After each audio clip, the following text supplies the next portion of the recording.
I used to really have a lot of fun when I was in Congress, seeing white Southerners come to the floor of the Congress for the first time, and all of the blacks and browns and Jews on one side, the Democratic side, and the other side, it's all colorless. Hey, you don't need a lesson in civics to say, what the hell is going on with this country? And someone should say, well, when we put together this Constitution, well, we weren't exactly thinking about you.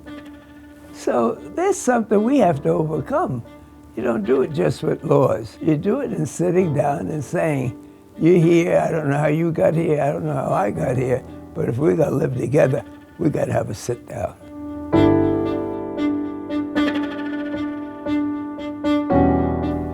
You cannot read about Harlem without read about the exciting Lena Horne and Cab Calloway and the Cotton Club and the Club Sudan. My grandfather left Accomack, Virginia. He says, I don't know why black folks are getting excited about that. They couldn't go in there, and unless they were light-skinned, they couldn't even work there. 125th Street is where I worked almost every store as a kid. I would go to Apollo. I didn't know that black folks could only entertain there and they didn't own it until Percy Sutton bought it. I got so many medals and awards for killing North Koreans and Chinese. And then when I went to get a job, I found out that nobody was interested in my ability to shoot an M15 rifle and dismantle it and put it together again blindfolded. Nobody asked me what the medals was for. They asked me what could I do. I couldn't do a goddamn thing. I worked back in the garment center, which I just left. I had a hand truck full of boxes. They weren't heavy, but they were awkward. It was raining, and he slipped off my hand truck and spread all over 36th Street and 6th Avenue. And a policeman cussed me out and told me to get those GD boxes off the street. I was tying up traffic, talking to Purple Heart Bronx Star Sergeant Rangel. I couldn't believe that I had fallen so far in such a short period of time. I walked from 34th Street and 6th Avenue to the VA. I don't know why I walked there, but I just knew I needed some help. They said, Rangel, what the hell do you want? What do you want to do?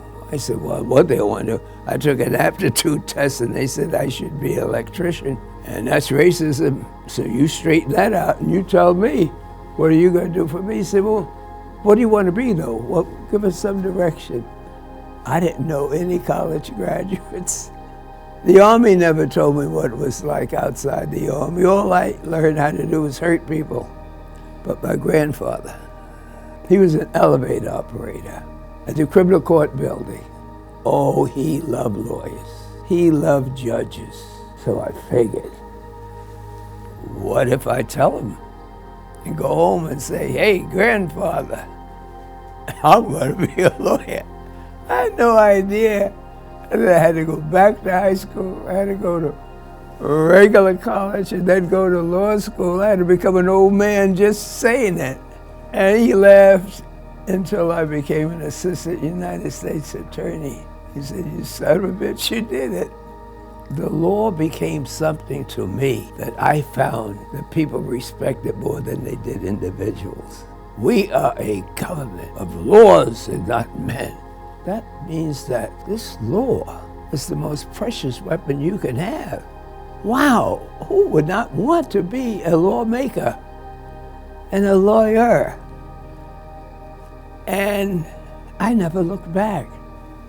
The 60s, and I got involved in civil rights and went to work for President Johnson to change the draft laws. So Percy Sutton, who was my political associate, just being 10 years older, was eons older compared to his experience and my lack of experience. And when he took me south, I thought he was losing his mind because I had bad feet from the combat and marching wasn't my thing. But I did the 54 miles with Martin Luther King and John Lewis, Andy Young. I cussed every step of the way because I had no idea that it was going to be a breakthrough. At one time, at the height of my career, we had a political force of people that believed in working together. A Basil Patterson, a Percy Sutton, a David Dinkins, and we cross-sended local, state, and federal, so that if my community was crying out for attention, only one of us had to speak, and they would know that they would not have a clash among the community spokesmen. Harlem will be heard. Under a more perfect society, we can make the Constitution more perfect.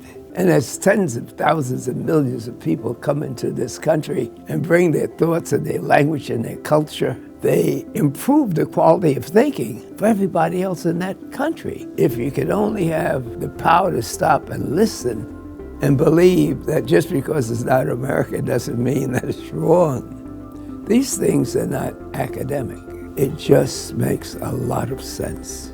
But people who are the beneficiary of a better life without thinking about those that have been left behind just don't find enough time to have a sit down where you put it on the table. It's time for a change.